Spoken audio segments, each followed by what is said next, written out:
कि भाई आप डेली आते हो और 100 रुपए निकालते हो, इससे बढ़िया आप जरूरत के हिसाब से एक साथ क्यों नहीं निकाल लेते। तो उसके बाद जो फौजी ने जवाब दिया ना, वो आप लोगों को सुनना चाहिए। फौजी ने कहा कि मेरे बैंक अकाउंट से मेरी वाइफ का मोबाइल लिंक्ड है। जब मैं यहां से पैसे निकालता हूं तो मेरी वाइफ को एक मैसेज आता है, जिसके बाद उसे और घर वालों को यह तसल्ली हो जाती है कि मैं जिंदा हूं। गाइस, फौजियों की भावनाओं को समझिए। वो सिर्फ हमारे लिए और देश की रक्षा करने के लिए ऐसी जगहों पर ऐसी कंडीशंस में रहते हैं। तो आज हमारे सब फौजी भाइयों के लिए एक सैल्यूट तो बनता है। गाइस, एक जिंदा इंसान अगर पानी में तैरना नहीं जानता तो वो पानी में डूब सकता है और मर सकता है, लेकिन एक मृत शरीर अपने आप पानी में तैरने लगता है। ये कितनी अजीब सी बात है, लेकिन इसके पीछे का साइंटिफिक तर्क क्या है, जरा उसे भी जान लेते हैं। देखिए, पानी में वो चीज डूबती है जिसकी डेंसिटी या घनत्व पानी से ज्यादा होता है। जब हम जिंदा होते हैं तो हमारी बॉडी की डेंसिटी पानी की डेंसिटी से ज्यादा होती है, इस वजह से हम लोग डूबने लगते हैं। लेकिन डूबने के बाद जब मृत शरीर में हम लोग परिवर्तित हो जाते हैं तो हमारे शरीर में पानी घुस जाता है और अंदर के जो बैक्टीरिया होते हैं वो पनपने लगते हैं और अंदर गैस बनाने लगते हैं, और उसी गैस की वजह से हमारी बॉडी का घनत्व या डेंसिटी पानी की डेंसिटी से कम हो जाती है और इस वजह से अपने आप ऊपर आके हम लोग तैरने लगते हैं। यही इसके पीछे का साइंटिफिक रीजन है। क्या इसके पहले तक के फैक्ट आप जानते थे? और अगर नहीं जानते थे तो चैट सेक्शन में जरूर लिखिएगा। गाइस, क्या आपको पता है कि डीजल इंजन का आविष्कार रुडोल्फ डीजल ने किया था?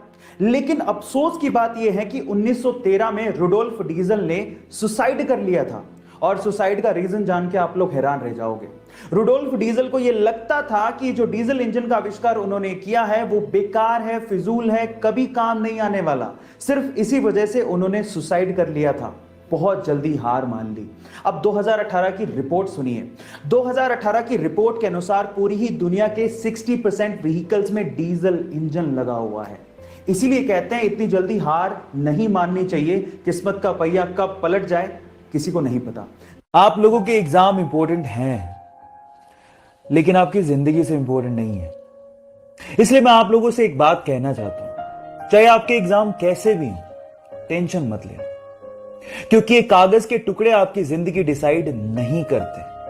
हां, अपना 200% दो, लेकिन टेंशन मत लो। और एक बात मैं आपके पेरेंट्स से भी कहना चाहता हूं, आप लोगों ने अपने बच्चे को 90% लाओगे तो ये दूंगा, 95% लाओगे तो ये दूंगा, ये कहा होगा। सही है, गलत नहीं है, लेकिन उसे यह भी कहो कि अगर नहीं आते या तू फेल हो जाता है तो भी मैं तेरे साथ खड़ा रहूंगा। आपके बच्चे आपका गर्व हैं, उनका साथ दो, क्योंकि एक दिन वो आपका नाम जरूर रोशन करेंगे।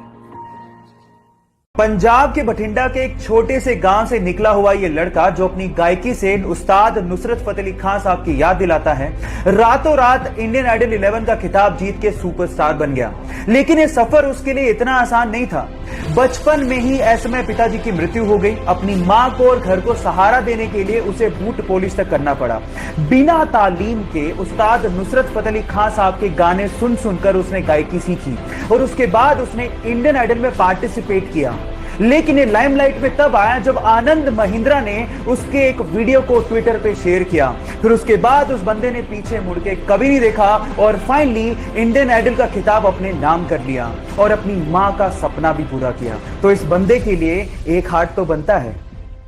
जब वो अपनी पहली सोलो मूवी रिलीज रॉकी का इंतजार कर रहा था तो उसके 3 दिन पहले उसकी मां का देहांत हो गया। वो अपनी मां से बहुत ज्यादा प्यार करता था। इस गम को भुलाने के लिए उसने ड्रग्स का सहारा लेना शुरू कर दिया, लेकिन ड्रग की लत ने उसे मार दिया। 2 साल तक ड्रग की लत को छुड़ाने के लिए वो यूएस रहा, लेकिन उसके बाद जब उसने कमबैक किया तो खलनायक जैसी मूवी में अपनी एक्टिंग का लोहा मनवा दिया। लेकिन प्रॉब्लम्स यही खत्म नहीं हुई। 1993 के बम धमाकों में अवैध हथियार रखने के चक्कर में उसे जेल भेज दिया गया। लेकिन फिर से जब रिहा हुआ तो वास्तव जैसी मूवी में फिल्म फेयर अवार्ड जीते और उसके बाद मुन्ना भाई जैसी मूवी में राष्ट्रीय पुरस्कार तक जीते। लेकिन प्रॉब्लम्स यही खत्म नहीं हुई। 2013 में अदालत ने उसे फिर से दोषी पाया और 5 साल की कैद की सजा सुना दी।